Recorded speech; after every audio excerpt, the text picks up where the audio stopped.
Please subscribe the channel and press bell icon for notification. जैसे जैसे budget पेश होने की तारीख नजदीक आ रही है, लोगों की अपेक्षाएं बजट से काफी ज्यादा बढ़ती जा रही हैं। इस बार अपेक्षाएं कुछ ज्यादा इस वजह से भी हैं क्योंकि वित्त मंत्री ने खुद ऐलान कर दिया है कि इस बार का बजट बाकी बजट से अलग होगा, यानी ऐतिहासिक बजट होगा। ऐसे में टैक्स गुरु के इस खास एपिसोड में हम देश के अलग अलग शहरों से जानेंगे कि टैक्स पेयर्स क्या चाहते हैं बजट से। इसमें हम बातचीत करेंगे। दिल्ली से दीपाली नंदा हमारे साथ जुड़ेंगी, दिल्ली से ही रोहन सिंह जुड़ेंगे जो युवाओं से जानेंगे कि वो बजट से क्या उम्मीदें लगा बैठे हैं। साथ ही साथ अहमदाबाद से मनीष देसाई बताएं कि वहां के लोग क्या चाहते हैं इस बार के बजट से। लेकिन सिर्फ उनकी चाहत ही नहीं, इनकी चाहत को पूरा करना कितना संभव है वित्त मंत्री के लिए, ये भी आपको हम बताएंगे। क्योंकि हमारे साथ दो जाने माने टैक्स एक्सपर्ट, हमारे टैक्स गुरु भी हैं। मुकेश पटेल साहब अहमदाबाद से जुड़ेंगे और दिल्ली से शरद कोहली साहब जुड़ेंगे। तो आप सभी का बहुत बहुत शुक्रिया है इस टैक्स गुरु के खास एपिसोड में। सबसे पहले चलते हैं दीपाली और जानते हैं दीपाली ने जिन लोगों से बात की है दिल्ली में, वो लोग आखिर क्या चाहते हैं इस बार के बजट से। देखिए, इस वक्त मैं मौजूद हूँ चरखा म्यूजियम में, जो कि दिल्ली के दिल कनॉट प्लेस में बना है। ये प्लेस मैंने इसलिए चुनी क्योंकि यहाँ पर आप देख सकते हैं मेक इन इंडिया का शेर भी है और गांधी जी का चरखा भी यहाँ पर मौजूद है। और मेरे साथ है यहाँ पर खूबसूरत कामकाजी महिलाएं। इनके कंधे पर दुगनी जिम्मेदारी है, एक तरफ इनको ऑफिस संभालना है तो दूसरी तरफ घर की भी जिम्मेदारी है। तो इस बार के बजट में कामकाजी महिलाएं वित्त मंत्री से क्या चाह रही हैं, सीधा इन्हीं से ही जानेंगे। सबसे पहले आप बताएं कि बजट आने वाला है, क्या उम्मीद कर रही हैं, क्या आपकी एक बड़ी एक्सपेक्टेशन है बजट से? तो मैं एक वर्किंग वुमेन हूँ, लेकिन उसके साथ में एक स्टूडेंट भी हूँ। सो अगर आज की डेट में मैं एजुकेशन लोन लेती हूँ तो उसमें इंटरेस्ट टैक्स डिडक्टेबल है, लेकिन मैं चाहती हूँ कि जो प्रिंसिपल अमाउंट है वो भी टैक्स डिडक्टेबल होना चाहिए, उसका भी कुछ प्रोविज़न आना चाहिए इस बजट में। ओके मैम, आपसे जानना चाहेंगे कि इस बार वित्त मंत्री से आपकी क्या उम्मीद है? मेरी उम्मीद ये है कि एटीसी में ऑलरेडी इतनी भीड़ भाड़ है, तो जो बच्चों की स्कूल की फीस है वो उसके अंदर ना डाली जाए।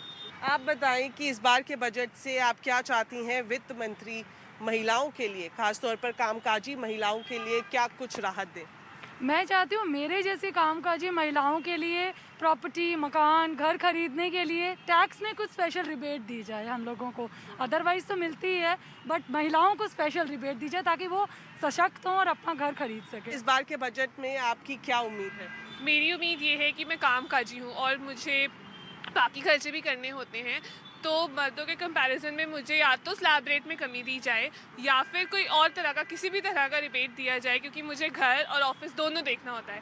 तो वो डबल होने के नाते मुझे थोड़ा सा रिबेट तो बनता है। यानी कि आप चाहती हैं कि अभी जो एग्जिस्टिंग स्लैब है उसमें महिलाओं के लिए, जो वर्किंग वुमेन है, उनके लिए अतिरिक्त छूट दी जाए। हाँ जी, हाँ जी। ओके मैम, आप बताएं कि इस बार के बजट से आप क्या उम्मीद कर रही हैं, आपकी क्या एक्सपेक्टेशन? इस बार के बजट से मैं ये चाहती हूँ कि जो सेक्शन 64 के अंडर अगर आज की डेट में कोई हस्बैंड अपनी वाइफ को कोई गिफ्ट दे रहा है तो उससे जो इनकम जनरेट होती है वो हस्बैंड की इनकम में ऐड हो जाती है, क्लब हो जाती है, इससे हस्बैंड के ऊपर काफ़ी लोड आ जाता है। तो मेरा वित्त मंत्री जी से ये रिक्वेस्ट है कि इनकम जो भी जनरेट होती है गिफ्ट से वो वाइफ की इनकम में ऐड हो, ताकि उससे जो एग्जम्पशन वाइफ को मिलता है 2.5 लाख का, ताकि वो भी टैक्स बेनिफिट ले पाए। तो ये कहा जाए कि सच्ची। Please subscribe the channel and press bell icon for notification. पतिव्रता औरत है कि ये चाहती है कि हस्बैंड पर जो टैक्स का बोझ है वो कम किया जाए, खासतौर पर जब इन्हें गिफ्ट मिले तो इनकी इनकम में उसके इंटरेस्ट को जोड़ा जाए। मैम, आप बताएं कि वित्त मंत्री से आप क्या उम्मीद कर रही हैं इस बजट में? जी, मैं ये चाहती हूँ कि जो मैटरनिटी लीव होती है उसमें हम देखते हैं कि एडेड बहुत सारे एक्सपेंसेस भी होते हैं, तो सिर्फ पे में सिर्फ सैलरी पे काफ़ी नहीं है। जो टैक्स डिडक्शन उस टाइम के लिए मेरे हिसाब से टैक्स डिडक्शन नहीं होना चाहिए। ओके, तो ये कई सारी उम्मीदें हैं जो महिलाएं इस बार वित्त मंत्री से कर रही हैं। ये उम्मीदें और भी ज़्यादा बढ़ जाती हैं क्योंकि देश के वित्त मंत्री खुद एक महिला है। उम्मीद हम यही कर रहे हैं कि जो भी इनकी एक्सपेक्टेशन है उस पर खरा उतरता हुआ दिखाई देगा आने वाला बजट। तो मुझे लगता है कि जिस तरीके से सरकार ने पिछले कुछ महीनों से आत्मनिर्भर भारत की मुहिम छेड़ी है, तो महिलाएं भी काफ़ी ज़्यादा आत्मनिर्भर बनना चाहती हैं। इसलिए हर किसी की मांग यही है कि हमें सशक्त किया जाए, हमें टैक्स में छूट दी जाए। लेकिन जैसा कि दीपाली ने हाईलाइट भी किया, मुकेश पटेल साहब, कि एक टैक्स पेयर्स ने कहा कि जो क्लबिंग के नियम हैं उसमें पति कोई हमें गिफ्ट देते हैं तो हम पर टैक्स लीजिए ना, अब पति से क्यों टैक्स लेते हैं? तो बात तो बड़ी लॉजिक दिख रही है। मुकेश जी? नहीं, इसमें जैसे कहा दीपाली ने कि ये एक पतिव्रता का अप्रोच है। बिल्कुल। एक्चुअली लक्ष्मण जी, इसके पीछे इनकम टैक्स डिपार्टमेंट का ये लॉजिक है कि अगर पति की जो कैपिटल है और उसकी इनकम है वो बहुत ज़्यादा है और वो टैक्स की अपनी लायबिलिटी कम करने के लिए अपनी वाइफ को कोई गिफ्ट दे देता है ताकि उसकी इनकम टैक्स की लायबिलिटी कम हो, तो मेरे ख्याल से देखिए कानून में तो प्रावधान बहुत क्लीन है और क्लियर है कि वाइफ को गिफ्ट देते हैं तो वो वाइफ की ही लीगल ओनरशिप मानी जाएगी। फॉर टैक्स पर्पसेस अगर वाइफ मान लीजिए कि 5% के ब्रैकेट में या 20% के ब्रैकेट में और हस्बैंड 30% के ब्रैकेट में है, तो ये इनकम का डाइवर्जन होना मेरे ख्याल से इसका कोई लॉजिक नहीं बैठता है। और बहन जी को यही मैं समझाना चाहूँगा कि सेक्शन 64 जो है वो महिलाओं की पूरी सुरक्षा करता है, लेकिन ये जो टैक्स अवॉइडेंस का जो एक अप्रोच है उसको वो बैलेंस करता है, उसको प्लग करता है। तो इसके लिए मेरे हिसाब से वित्त मंत्री से कोई छेड़छाड़ की अपेक्षा नहीं करनी चाहिए। कोहली साहब, इन्होंने तो साफ तौर से मांग खारिज कर दी उन महिला की, आपका क्या मानना है? आप होते वित्त मंत्री तो इस महिला की मांग पे विचार करते? जी हाँ, मेरे ख्याल जिन बहन जी ने ये सवाल किया है, जिन महिला ने किया है, उनके दिमाग में ये होगा क्योंकि उनकी जो इनकम 0 से 2.5 लाख तक टैक्सेबल नहीं होती है, तो उसका बोझ जाके तो होता क्या है लक्ष्मण, जब हस्बैंड गिफ्ट करते हैं वो कहते हैं तुमको गिफ्ट करने का फायदा क्या है, इसकी इनकम तो मेरी में जाके जोड़नी है। तो मुझे लग रहा है कहीं पति पत्नी की जब नोक झोंक होती होगी तो उसमें से ये निकल के आया इनका कि भैया वो उनका जो इनकम लोड है मेरे ऊपर आने दीजिए। जब उन्होंने एक दफे मुझे गिफ्ट कर दिया तो पैसा मेरा हो गया, अब मैं उसके लिए जिम्मेवार हूं, मैं टैक्स दूं, मैं कितना दूं। तो मुझे लग रहा है कहीं ऐसे इनकी डिमांड निकल कर आ रही है। पर मैं ये मानता हूं कि मुझे नहीं लग रहा वित्त मंत्री जी सेक्शन 64 से ज्यादा फिलहाल कोई छेड़ाखानी करेंगी। इसमें एजुकेशन लोन का जो प्रिंसिपल अमाउंट है उस पर भी छूट मिले, ऐसी मांग की गई है कोहली साहब। और कुछ लोगों ने तो ये भी कहा, जैसा कि आपने सुना भी, कि बच्चों की ट्यूशन फी को 80C में शामिल ही नहीं करिए। तो ये मांग कितनी जायज दिखी? मुझे तो थोड़ी जायज दिख रही है, क्यों? जी हाँ, बिल्कुल लक्ष्मण, ये मांग मुझे बिल्कुल जायज दिखती है क्योंकि एटीई में अभी क्या है कि खाली जो ब्याज होता है वो माफ होता है। भारत में अगर किसी कॉलेज या इंस्टीट्यूट के लिए आप लोन ले रहे हैं पढ़ने के लिए, उसका प्रिंसिपल नहीं होता है, जबकि हाउसिंग लोन में हमने देखा कि प्रिंसिपल भी होता है। और जहां तक एटीसी की बात है लक्ष्मण, बिल्कुल एटीसी बहुत भीड़ भाड़ वाला सेक्शन है, उसमें प्रोविडेंट फंड भी है, इंश्योरेंस भी है, हाउसिंग लोन प्रिंसिपल भी है, ट्यूशन फी भी है, मकान खरीदने पे स्टैंप ड्यूटी भी है। तो मैं समझता हूं 1.5 लाख जो है वो बहुत सिमट के रह जाता है, बहुत कुछ है उसके अंदर। तो ट्यूशन फी की, क्योंकि एजुकेशन की मुहिम है, तो मुझे लग रहा है ट्यूशन फी को इसमें से बाहर करना चाहिए। मैं इन महिला की बात का पूरी तरह से Please subscribe the channel and press bell icon for notification. समर्थन करता हूं कि ट्यूशन फी को अलग रखना चाहिए। चलिए, हम उम्मीद करेंगे कि इस महिला की मांग और आपने जो दलील दी उस दलील को सरकार तक पहुंचे और वित्त मंत्री जी जब बजट पेश करें तो शायद इस तरफ कोई बड़ा ऐलान करें। फिलहाल हम चलेंगे अहमदाबाद, जहां मनीष देसाई वहां के टैक्स पेयर्स के साथ जानेंगे उनकी बजट से क्या अपेक्षाएं हैं। लेकिन फिलहाल वक्त है छोटे से ब्रेक का। ब्रेक के बाद बात करेंगे मनीष देसाई से।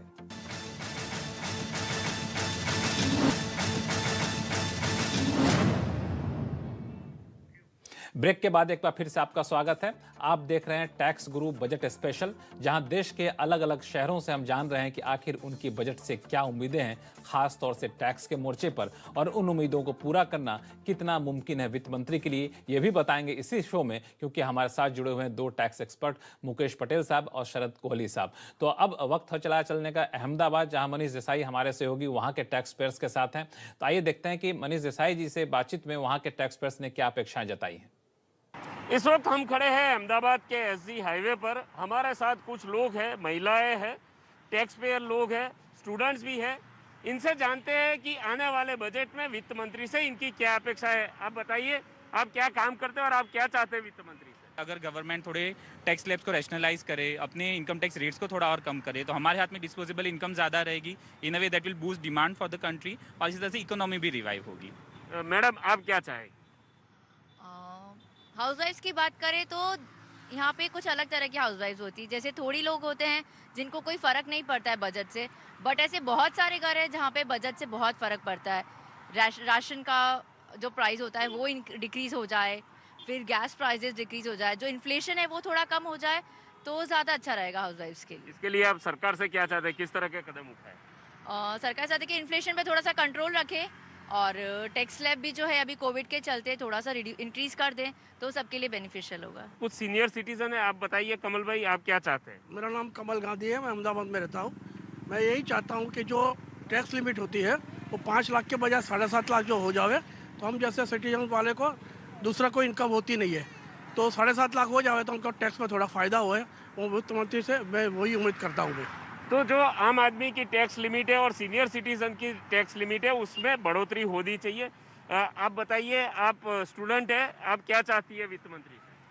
हम चाहते हैं हम स्टूडेंट्स को जो लोन मिलता है, काफ़ी लोग हैं जिनके पास इतने पैसे नहीं होते कि वो हायर एजुकेशन कर सके, तो इसीलिए जो लोन का रेट है वो थोड़ा कम हो जाए तो स्टूडेंट्स को लोन लेने में आसानी होगी और वो एजुकेशन आगे कंप्लीट कर पाएंगे, जिससे आगे आगे जाके देश का फ़ायदा ही होगा। बिल्कुल। आप क्या चाहेगी मैडम? जी, मैं हंसा कहती हूँ, हाउस मेकर हूँ, और वो जो मैं चाहती हूँ कि सीनियर लेडीज़ होए, सीनियर सिटीज़न लेडीज़ जो होती है उसके लिए आप कुछ करें, क्योंकि कोरोना काल में ऐसे में भी हमारी जो इनकम होती है वो लिमिटेड होती है, और वो जो पेंशन का वो जो आता है वो भी लिमिट में आता है। तो अगर जो रेट कम हो जाएगा तो फिर हम लोग कहाँ जाएंगे। बिल्कुल। तो जो सीनियर सिटीजन महिला है उनके लिए भी कोई पेंशन स्कीम हो, टैक्स लिमिट बढ़े, तरह तरह की उम्मीद है लोगों की। अब देखना यह है कि वित्त मंत्री इनकी उम्मीदों पर कितने खरे उतरते हैं। तो मुझे लगता है कि सबसे महत्वपूर्ण मांग जो हर बजट से पहले लोगों की होती है, अपेक्षा होती है कि टैक्स छूट की सीमा बढ़ जानी चाहिए, ताकि जो महंगाई से जो पॉकेट पे बोझ पड़ा है वो बोझ भी थोड़ा सा कम हो सके। क्योंकि बात अहमदाबाद की है तो मुझे लगता है मुकेश पटेल जी आपसे शुरू करनी चाहिए, क्योंकि वहाँ के लोगों के नब्ज को आप ज़्यादा बेहतर समझते हैं। इनकी ये मांग तो मुझे लगता है कि आप फेवर में है कि नहीं, कि टैक्स छूट की सीमा बढ़नी चाहिए? इसमें मैं 2 बातें कहूँगा। लक्ष्मण जी, आगे भी जो दिल्ली से एक मांग उठी थी वही मांग अहमदाबाद से भी, और ख़ास तौर से जो हमारा युवा वर्ग है, स्टूडेंट्स, उन लोगों की जो एक अपेक्षा है कि हमें एजुकेशन के लिए please subscribe the channel and press bell icon for notification. ये हमें जो सपोर्ट मिलता है, आप देखिए हम एजुकेशन के नाम से एजुकेशन सेस भी अभी तक लेते थे, तो एजुकेशन सेस तो हम सबके पास से रिकवर करते हैं, लेकिन एजुकेशन के लिए हम क्या सुविधा देते हैं ये बड़ा एक प्रश्नार्थ चिन्ह खड़ा करता है। जो बहन जी ने बात बताई बिल्कुल सही है कि आज स्टूडेंट को आप जो एजुकेशन की लोन देते हो वो समझिए 12% के नज़दीक उसका इंटरेस्ट रेट है। आप एक्चुअली फार्मर्स को और हाउसिंग को बढ़ावा देने के लिए काफ़ी कंसेशनल रेट से लोन देते हैं, पर एजुकेशन का रेट ऑफ इंटरेस्ट ही ज़्यादा है। तो सबसे पहले तो मैं ये मानता हूँ कि रेट ऑफ इंटरेस्ट कम होना चाहिए, और जो कहा गया कि केवल इंटरेस्ट क्यों, जो प्रिंसिपल अमाउंट है उसको भी डिडक्शन दिया जाना चाहिए। आपने बहुत बड़ी बात कह दी मुकेश जी कि एजुकेशन पे सरकार को ध्यान देना चाहिए। जब किसानों को सस्ते में कर्ज दिया जाता है, होम लोन के लिए सस्ते में कर्ज दिया जा रहा है, तो एजुकेशन लोन पे आप सस्ते में कर्ज क्यों नहीं दे सकते हैं, और इस एजुकेशन लोन पर टैक्स छूट क्यों नहीं बढ़ा सकते हैं, क्योंकि आप एजुकेशन सेस भी लेते हैं। बहुत बड़ी बात आपने मुकेश जी कही। मैं मुकेश जी की इस बात से इसलिए भी सहमत हूँ, और मैं अपेक्षा भी रखूंगा बजट में, क्योंकि मुकेश जी हमसे ज़्यादा बजट के दौरान जो है सरकार वित्त मंत्रालय के गलियारे में रहते हैं। शरद कोहली साहब, एक जो मांग उठ रही है कि इनकम टैक्स छूट की सीमा बढ़नी चाहिए, ये मांग तो हर बजट में उठती है। पिछली बार सरकार ने 2 रेजिम लाया, तो इस 2 रेजिम के बावजूद आपको लगता है कि सरकार ये छूट की सीमा बढ़ाने पर विचार करेगी? मुझे लक्ष्मण उम्मीद इसकी कम नजर आती है। इसलिए कम नजर आती है कि सरकार के सामने बड़ी एक असमंजस की स्थिति है इस कोरोना काल के बाद, जहां टैक्स कलेक्शंस कम हुए और जहां टैक्स पेयर्स की गिनती बढ़ाने की मुहिम है। हमने देखा कि करीब करीब 6 करोड़ के आसपास रिटर्न्स अभी फाइल हुई। तो जो ही आप इस सीमा को बढ़ाते हैं तो आप बहुत सारे टैक्स पेयर्स को ड्रॉप कर देते हैं, वो चले जाते हैं। तो मुझे लग रहा है जो टैक्स पेयर्स बढ़ाने का बेस की मुहिम है उसको ठेस लगती है इसको करने से। और लोग अगर रिटर्न फाइल करते हैं, टैक्स नहीं भी दे रहे हैं, तो कम से कम रेडार में तो रहते हैं। तो मुझे लग रहा है सरकार के सामने असमंजस ये, एक तरफ टैक्स कलेक्शन बढ़ानी है, एक तरफ लोगों की जेब पे बोझ नहीं डालना है। कहीं इन दोनों के बीच में लक्ष्मण मुझे लगता है समन्वय निकल के आएगा, पर टैक्स की सीमा बढ़ने की चांसेस मुझे कम नजर आते हैं। हो भी सकता है 2.5 लाख से शायद 3 लाख कर दी जाए, पर चांसेस मुझे इस बार थोड़े से कम नजर आते हैं मुकेश पटेल हालात को देख। मुकेश पटेल जी, आपको भी चांसेस कम नजर आ रहे हैं? मैं ये मानता हूँ, मुझे बिल्कुल उम्मीद तो है ही नहीं, पर मैं ये मानता हूँ कि ये सीमा बढ़ाने की आवश्यकता भी नहीं है। आप समझिए, जब आप आज भी तो जो ये रिबेट का प्रावधान है उसके हिसाब से 5 लाख तक जिसकी कम है आय, 5 लाख की टैक्सेबल आय से, उनको तो कोई टैक्स भरना नहीं है, और डिडक्शंस के साथ तो आप 7, 8, 9, 10 लाख तक भी इसको बढ़ा सकते हैं। तो ये आवश्यक नहीं है कि आपका बेसिक एग्जम्पशन लिमिट बढ़े। आपको ज़रूरी क्या है, मेरे ख्याल से जो वित्त मंत्री को करना चाहिए, जो पहले स्लैब में 2.5 से 5 लाख पर 5% का रेट है, और सीधा 5 लाख के बाद जो ओल्ड सिस्टम में अभी भी 20%, तो there is a jump from 5 to 20%। इसको मेरे ख्याल से स्मूथ करना चाहिए एक्चुअली। हालांकि हमारे टास्क फोर्स का भी यही एक इम्पॉर्टेंट मेजर रिकमेंडेशन था। तो लिमिट को वही रखिए, जैसे शरद जी ने कहा, सब रडार में रहे, पर जो आपके टैक्स के स्लैब्स हैं उसका ग्रेडेशन आप स्मूथ करिए। मुकेश पटेल जी, एक मुद्दा और जो उठाया, एक सीनियर सिटीजन थे, उन्होंने कहा कि 7.5 लाख रुपए तक की आय पर टैक्स ना लगे, ऐसी व्यवस्था कर दीजिए। जी, मैं मानता हूं कि सीनियर सिटीजन के लिए और इवन वर्किंग विमेन के लिए आप ये जो रिबेट हमने रखा है आम तौर से कि 5 लाख तक का 87A में रिबेट सबके लिए है। अगर मैं मानता हूं ये समाज के 2 वर्ग हैं, पर्टिकुलरली एक वर्किंग वुमन की जो दोनों फ्रंट्स पर, she is a home minister and she is also a foreign minister, तो दोनों का जो वो काम करती है। सीनियर सिटीजन है जिसने पूरी जिंदगी टैक्स भरा है, उसको सोशल सिक्योरिटी तो आप दे नहीं सकते।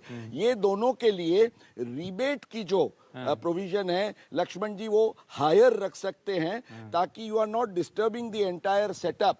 पर ये दोनों वर्ग की जो अपेक्षा है।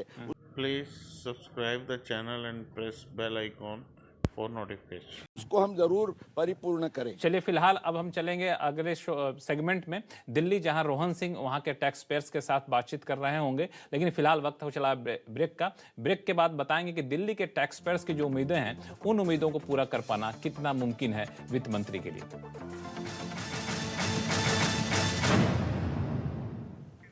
ब्रेक के बाद एक बार फिर से आपका स्वागत है। आप देख रहे हैं टैक्स गुरु बजट स्पेशल, जहां हम देश के अलग अलग शहरों से टैक्स पेयर्स की उम्मीदें जान रहे हैं और साथ ही साथ इन उम्मीदों को पूरा करना कितना मुमकिन है ये भी बता रहे हैं आपको। हमारे साथ 2 टैक्स एक्सपर्ट जुड़े हुए हैं। तो अब चलते हैं दिल्ली, जहां रोहन सिंह हमारे सहयोगी टैक्स पेयर्स के साथ हैं, और जाने कि वहां के टैक्स पेयर्स क्या चाहते हैं बजट से। बजट कई मायनों में खास होने वाला है, इसलिए क्योंकि कोरोना महामारी के दौरान का ये पहला बजट है और टैक्स पेयर्स की, इन्वेस्टर्स की काफ़ी ज़्यादा उम्मीदें लगी हुई हैं इस बजट में। एक आम आदमी काफ़ी उम्मीदों से देख रहा है। इस वक्त हम यहाँ दिल्ली के दिल कनॉट प्लेस में हैं, और हमारे साथ ये सारे टैक्स पेयर्स हैं, यंगस्टर्स हैं जो कि देश की अर्थव्यवस्था में कंट्रीब्यूट करते हैं। इनसे पूछते हैं क्या उम्मीदें लेकर आए हैं ये इस बार। मेरी जो बेसिक उम्मीद है वो ये है कि जो मैक्सिमम हम जो आम जनता है, जो अभी 2.5 लाख का स्लैब है, मैं चाहता हूँ उसको बढ़ा के 5 लाख कर दिया जाए, सो दैट मैक्सिमम लोग जो हैं वो उसमें कंट्रीब्यूट कर सकें, ज़्यादा से ज़्यादा लोग टैक्स फाइल कर सकें। ये मेरा मानना है। तो 2.5 लाख का जो स्लैब है उसे 5 लाख तक मिनिमम रिबेट कर देना चाहिए मेरे हिसाब से। अगर टैक्स स्लैब में बदलाव किया जाए, इसे ऊपर कर दिया, तो ज़्यादा लोग जुड़ सकते हैं, ये इनका कहना है।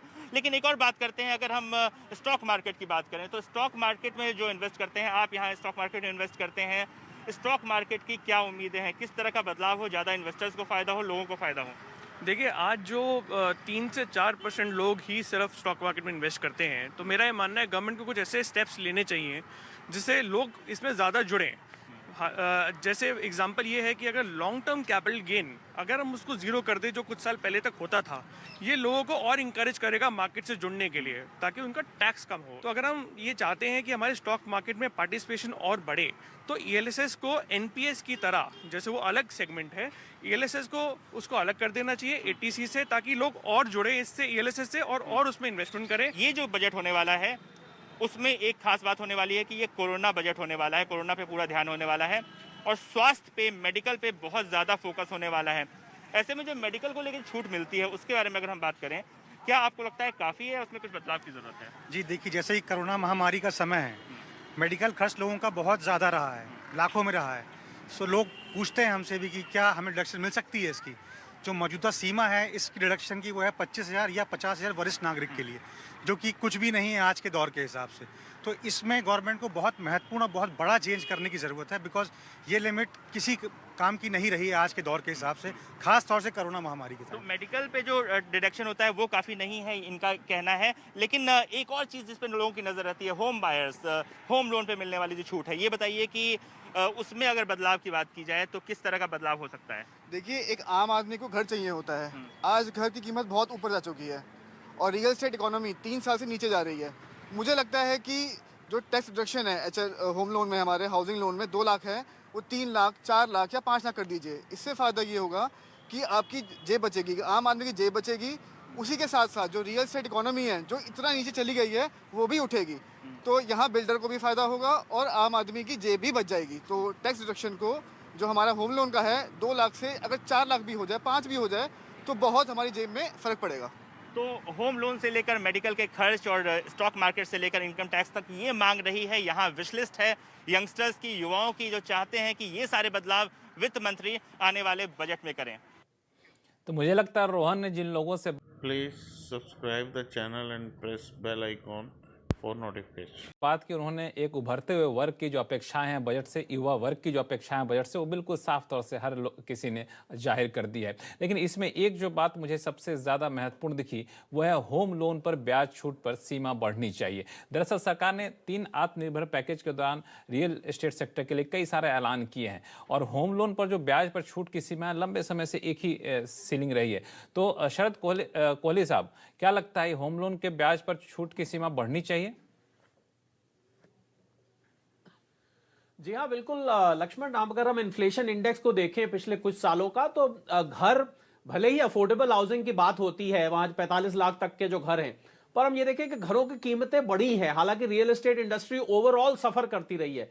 तो अगर ज्यादा से ज्यादा लोगों को हम चाहते हैं कि वो अपना घर खरीदें और अपने सिर पर छत हो, तो मैं समझता हूं हाउसिंग लोन की जो डिडक्शन है सेक्शन 24 की, जो अभी 2 लाख रुपए है, अगर उसमें बढ़ोतरी करी जाती है तो ये एक बहुत प्रोत्साहन देगा घर लेने वालों को भी, घर बेचने वालों को भी। रियल एस्टेट इंडस्ट्री में बहुत फायदा होगा। एक मैं 80D पर जरूर टिप्पणी करना चाहूंगा लक्ष्मण। जो मेडिक्लेम का खर्चा है उसमें किसी ने अभी जिक्र किया और ये बिल्कुल सही है, क्योंकि जब कोरोना के दौरान अस्पतालों का खर्चा लाखों में चला गया तो वहां 25,000, 50,000 अब थोड़ी सी ऐसे लगता है कि वो बहुत कम रह जाती है। तो जब एक बीमारी से पूरा विश्व जूझ रहा है, ऐसे में मैं समझता हूं अगर मेडिकल डिडक्शन जो 80D की है उसकी सीमा बढ़ाई जाए तो लोगों को इससे ना केवल फायदा होगा बल्कि लोगों को एक राहत मिलेगी, जो कि उनकी जेब में छेद हो रहा था। कोरोना चेकअप के लिए जा रहे थे, कोई एडमिट हो रहे थे, किसी कोई सफर कर रहा था, मुझे लग रहा है उसमें बहुत इस समय सख्त जरूरत है। बिल्कुल सख्त जरूरत है। तो एक और मुद्दा उठाया एक हमारे दर्शक ने, जो जिनसे बात की रोहन ने,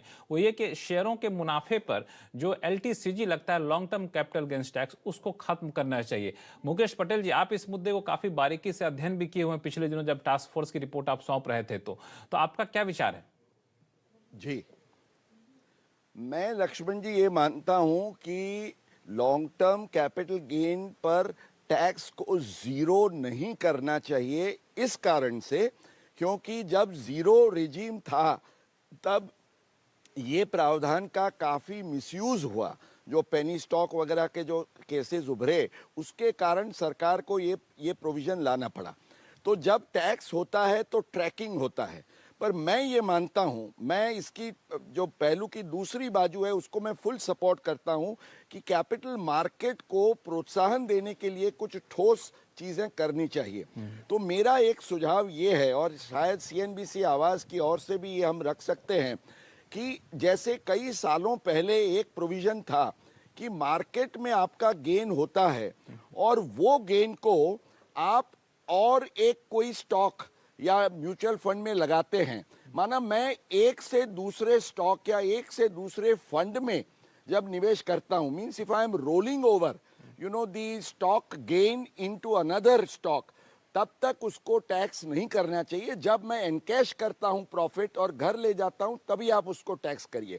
जैसे हाउस में ये है, मैं एक घर बेच के दूसरा घर लेता हूं तो you allow me the whole role of, roll over जिसको कहते हैं। तो अगर ये होता है तो इसमें दोनों चीजें संभल सकेगी, मिसयूज भी नहीं होगा, मार्केट को एक बढ़ावा भी मिलेगा, और जो इन्वेस्टर्स आज तक पार्टिसिपेट नहीं कर रहे हैं उन लोगों को पार्टिसिपेशन का एक इंसेंटिव होगा। लक्ष्मण, हाँ, तो ये थी देश के अलग अलग शहरों से टैक्स पेयर्स की आवाज जो बजट से काफी ज्यादा उम्मीदें लगाए बैठे हैं।